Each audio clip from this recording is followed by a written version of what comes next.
Marami siyang kakulangan bilang presidente. Hindi lamang sa pagbibigay ng simpatya at empathy, no, sa ating mga kababayan. More than that ay yung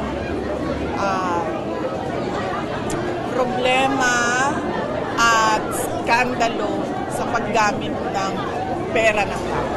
Nakikiisa tayo sa pinagdadaanan ng karamihan nating mga kababayan na overseas Filipino workers dahil sa kagulungan, dahil sa gera doon sa Middle East. At kung ano man yung matulong ng Office of the Vice President ay gagawin namin, ipaalam lang sa amin paano kami makakatulong. Patuloy ba ito na gusto na yung sinabi na hindi man yan? Marami siyang kakulangan bilang presidente. Hindi lamang sa pagbibigay ng simpatya at empathy, no, sa ating mga kababayan. More than that ay yung